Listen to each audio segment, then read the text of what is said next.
Hello, folks, and welcome back to part two on the section of notes that deal with cell cycle and cell regulation. In this section, we're going to look at the AP Bio topic 4.6, cell cycle, or what comes around goes around. So let's do a quick introduction and kind of refresh your memory on some of the genetic material, which you may not have looked at for a few years since you've had regular biology. Let's play this over on the side, just showing some cell division over here. And I can go while we're talking. So, the ability of organisms to produce more of their own kind um, best distinguishes living things from non living matter, right? Living things reproduce. We can make essentially copies of ourselves to perpetuate this species. Non living things can't do that. This continuity of life is based on the reproduction of cells or cell division. Um, if you want to create a new life, that cell has to divide, and now you got two new cells, two new living organisms. Or in a multicellular organism, you got to be able to grow and add more cells and then still be able to reproduce as well. In unicellular organisms, a division of one cell reproduces the entire organism. You can think of it like they're being cloned.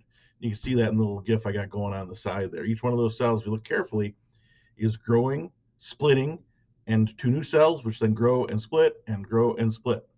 Multicellular eukaryotes, such as us, depend on cell division for not just reproduction, but development of a fertilized cell, growth, adding more cells, or repair, replacing damaged cells.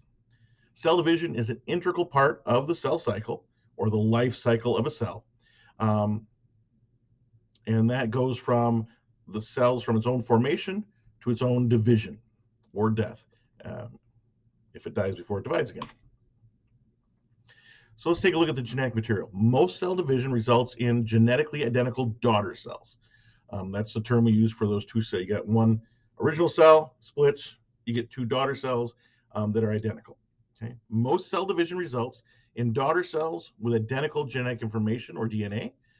The exception to that is meiosis, which is a special type of division that can produce sperm and egg cells or gametes, which we'll talk about a little bit later, and we'll get more into that when we get into genetics and heredity units. We're going to focus mainly on just regular old cell division or mitosis in this unit. All the DNA in a cell constitutes the cell's genome, so the sum total of your genetic code. That genome can consist of a single DNA molecule, one piece, which is common in prokaryotic cells like bacteria, or a number of DNA molecules, okay, common in eukaryotic organisms. And each of those individual DNA molecules is packaged into something we call a chromosome. In humans, we happen to have 46 in most of our cells, 46 chunks of DNA called chromosomes.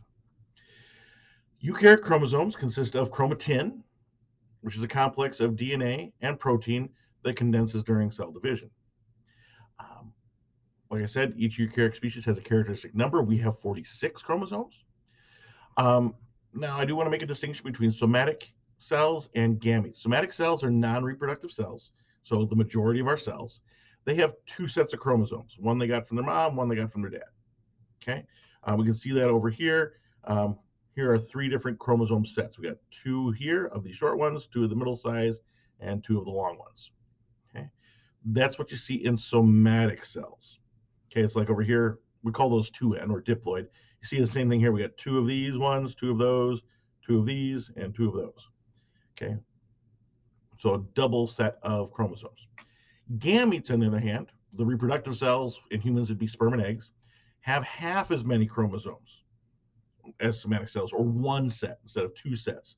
So you can see haploid or N, another haploid or N, and this is why when you combine, say, if this is a sperm and that's an egg, you combine sperm with egg, then you get back up to your normal number of paired up chromosomes as opposed to half the number. And once again, we'll get more into that when we talk about genes and genetics in future units. So, um, what happens to these chromosomes during eukaryotic cell division? So, in preparation for cell division, the DNA needs to be replicated. If you're going to have two new cells, they both have to have a full set of DNA or chromosomes. And those chromosomes, in the normal part, most of the cell's life cycle, they're long, strung out easy to access the genes so you can make the proteins you need to make. But when you want to go and divide it, you want to coil them up nice and densely so they don't get tangled up with each other. Okay. Um, like it's fine to have rope strewn all over your garage floor in a willy nilly rat's nest, most of the time. But if you want to use that rope and separate things to other places, it'd be best if you could coil it all up, wrap it up nice and neat, so you can just take this bundle of rope, grab it, move it over there, and it's not going to get tangled with the rest. So each duplicated chromosome has two sister chromatids, which are joined copies of the original chromosome. So you got your original chromosome, it makes copies. We call those sister chromatids, and they get attached so they don't get, so it stays organized. We know that these are the identical copies. They're attached here at something called the centromere, the narrow waist where they're attached. Okay. And you can see these are the two sister chromatids, one here and one here. During cell division, the two sister chromatids will separate and move into two nuclei. So here's the one chromosome. It's now been duplicated, so we have two sister chromatids. And then when we actually split it up into two cells, now we can see we have one in here and one in here, and we're back to our original chromosome, just like we were at the beginning. But now we have two cells instead of one. Eukaryotic cell division consists of mitosis, which is the actual division of the genetic material, and cytokinesis, which is the division of the cytoplasm and the rest of the organelles in the cell. So first you divide the genetic material, then you divide everything else. Okay. Gametes in meiosis are produced by a variation of cell division called meiosis, and meiosis yields non-identical daughter cells. Okay, so you got your original cell. The cells you get at the end are not identical. There's variation, different alleles for different genes and the different gametes, and that's why you and your brother don't look identical, because different gametes produce different outcomes. Okay? And each of those daughter cells has half as many chromosomes as the parent cell. All right, so that's kind of the genetic background. This might be a good time to pause and maybe draw a picture of chromosomes, chromatids, genes, somatic cells, and gametes for yourself, just to kind of sink that into your brain and give yourself a good visual of it. When you're done with that, come on back and we'll talk about the cell cycle, kind of the general overview of it. So, phases of the cell cycle. Cell cycle consists of two main phases. We have the mitotic or M phase, and that's where it actually, and that's mitosis and cytokinesis. That's where we actually divide the cell and make two new ones. On this image of the cell cycle of the life of a cell, here's the mitotic phase. Most of the cell cycle is interphase, or between the phase, which is most of the life of the cell when it's growing and doing its cellular thing and prepping for cell division. Interphase, this green part here, takes about 90% of the cell cycle in most cells in most parts of the body, and we can divide it into three subphases. G1, which is called the first gap. I like to think of it more as growth 1, because this is where cells doing a lot of growing. So it's a G1. I think growth, that helps remember what it does and the name. Then you go into S phase, which is synthesis of DNA, where we're copying those chromosomes and making our sister chromatids. So we're ready to divide later. Okay, so that happens here, and it continues to grow. And then last thing we got is G2, or second gap. The cell continues to grow and completes any other prep it needs for cell division, getting some centrioles, move to different sizes of cell, and things of that nature, which you'll know more about in a second when I actually talk about it.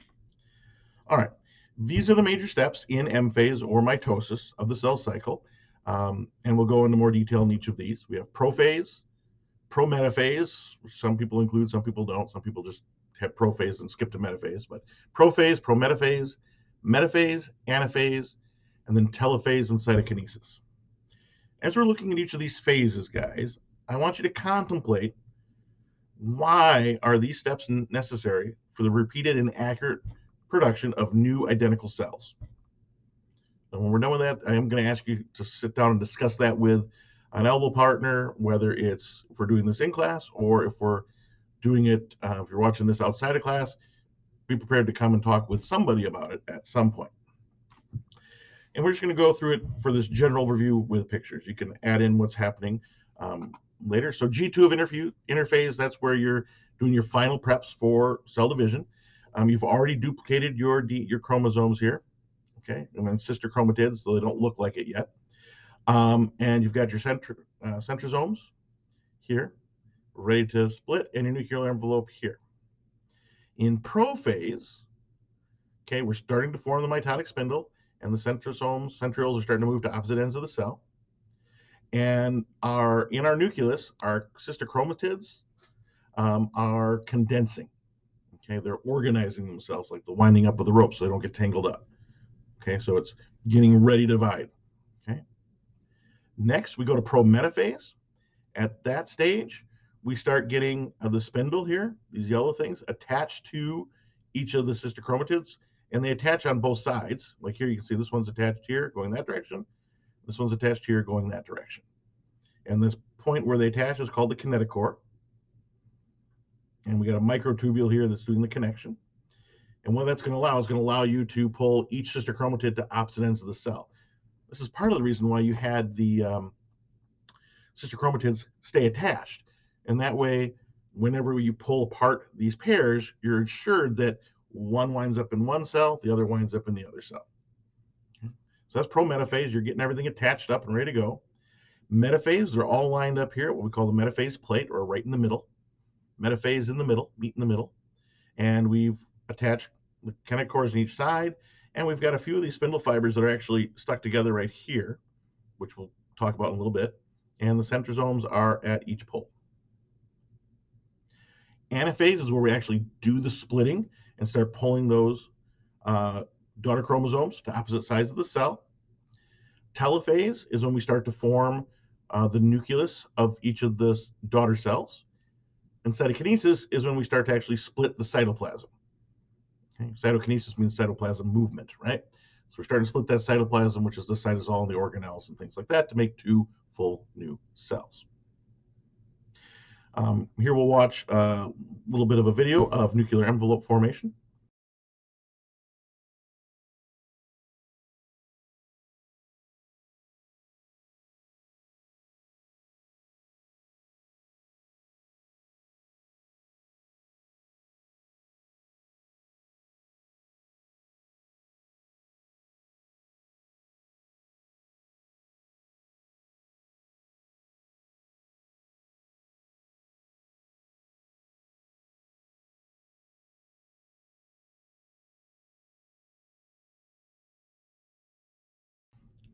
All right, next, let's take a look at this video of mitosis, kind of see it from start to finish and everything moving. This soccer player's knee will be as good as new in a few weeks, thanks to mitosis, a type of cell division that generates new cells for growth and repair. Let's move into a cell to witness the events of mitosis. Before a cell can divide, it must first duplicate the chromosomes stored in its nucleus. During chromosome duplication, several bubbles open up along the chromosome. Each bubble grows until it merges with an adjacent bubble. Each chromosome now consists of two identical copies called sister chromatids. Getting closer, we see that each sister chromatid consists of DNA wound around small proteins called histones. The sister chromatids begin to coil into tight helical fibers.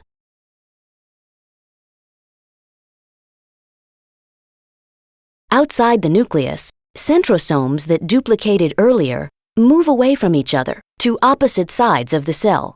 Microtubules extend from the centrosomes, forming the mitotic spindle.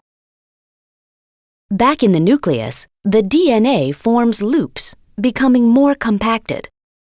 These structures fold back on themselves, eventually condensing into a shorter and thicker chromosome consisting of two sister chromatids. As the chromosomes continue to condense, the nuclear envelope breaks up. The array of spindle microtubules is now extensive, and the chromosomes are fully condensed. Spindle fibers from each pole attach to protein structures located at the centromere of each sister chromatid. As the chromosomes are bound by spindle fibers from opposite poles, they move first one way and then another.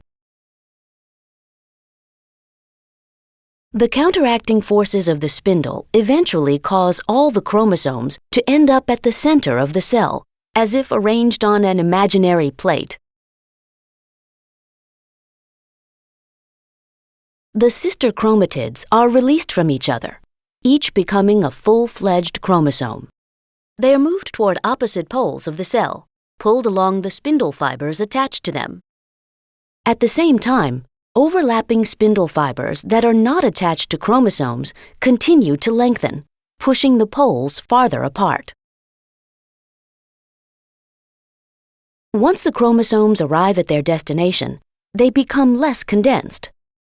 Two new nuclear envelopes form, completing mitosis, the division of one nucleus into two genetically identical daughter nuclei.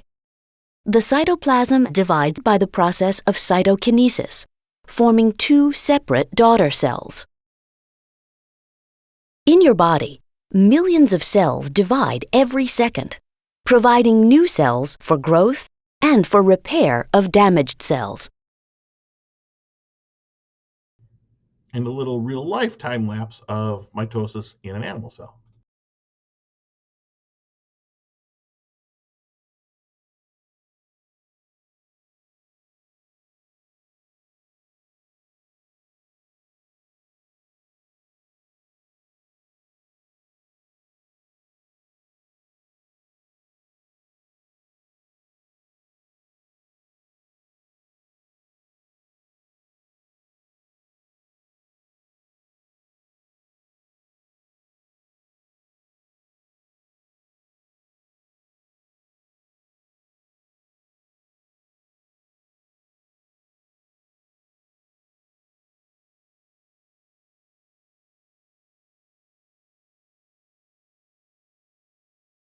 All right. Now, if you have an album partner available, do talk about this with an album partner. If not, maybe think about it and write your thoughts down about this. So, please discuss why these steps of the cell cycle are necessary for the repeated and accurate production of a new identical cell. And then, after you've done that, make a model or other representation. Could be 3D on paper, um, some sort of word map. Whatever works for you. That includes your conclusions. So model what's happening and why it's happening. So hopefully you have a good basic understanding of the cell cycle now. And I want to go into some extra details, add in some a little more nuance for you. So let's take a closer look at that mitotic spindle, which is the structure made of microtubules that controls the chromosome movement during mitosis. Those are those yellow things we saw in those pictures that are going to pull things apart. Here, in this picture, they're green and the chromosomes are blue. In animal cells, the assembly of the spindle microtubules begins in the centrosome and the microtubule organizing center. And those centrosomes are replicating during interphase, forming two centrosomes that then will migrate to opposite ends of the cell during prophase and prometaphase. So they're going to the other end. They're like the anchor points that everything can pull against. Okay, this is if you're going to do a tug of war, if you could tie your rope to a fence post or something, it would help you pull, right? So these are like the fence posts you can pull against. So the aster is a radial array of short microtubules around the centrosome. And then the spindle includes the centrosome, the microtubules coming out, and the aster. So here we can see just a bunch of pictures of it. Let's take a look. We can see a real picture down here, pretty much at metaphase. This is at metaphase. We can see the microtubules and the chromosomes and the centrosome here. So prophase, you're starting to condense up the sister chromatids, right? So they're not all tangled up. During prometaphase, we start to get some spindle microtubules attaching to those kinetochores of the chromosomes and start to move them around. So the kinetochores, remember, are those places where the spindle fibers can attach, and they're going to eventually attach to both sides. Okay. Then at metaphase, so prometaphase, you're starting to move them into place, trying to get them lined up in the middle, and metaphase is when they are lined up at the middle of the cell in a nice plane. So when you go to pull things apart, they don't get tangled up. Okay, if you went to pull things apart and they were still all crossed over, they might get tangled up when you pull. But since they're all in one plane, pop, and you're done. Nice, neat, and organized. In anaphase, the cohesions, the connections between the sister chromatids that are holding them together in the middle, are cleaved by an enzyme called separase. Nice, obvious enzyme name there. And it allows those sister chromatids to start moving along those microtubules towards opposite ends of the cells. If you look at the picture over here, it looks like these things maybe are kind of like contracting. That's not what's happening. What's actually happening is you have a motor protein here at the kinetochore, which is kind of like clawing its way along like this, pulling itself along the microtubule. Okay, it's like it's trying to climb up a rope. And on the back end of that, it's actually chopping up the microtubule a little bit, okay, and getting rid of all the excess so it's not hanging out the back. All right, so it's actually getting shorter. It's not contracting. We're actually chunking off pieces on the back end, which is kind of cool. Okay. Non-kinetic core microtubules from opposite poles overlap and push against each other, elongating the cell. So we can see that here, right here. We see these ones, they're overlapped. These aren't shortening, these are like bracing against each other. So when these things are moving in opposite directions, they don't pull the centrosomes towards the middle. This keeps them separate. It's like pushing against each other, trying to stay separated. Like I said before, in telophase, genetically identical daughter nuclei will form at opposite sides of the cell. That's telophase. And cytokinesis pinches off the cell in the middle, splitting the cytoplasm. These often happen about the same time, which is why we kind of are including them here, because the nucleus starts to form and the pinching happens at the same time, pretty much. Nucleus will form a little bit before the pinching, but essentially at the same time.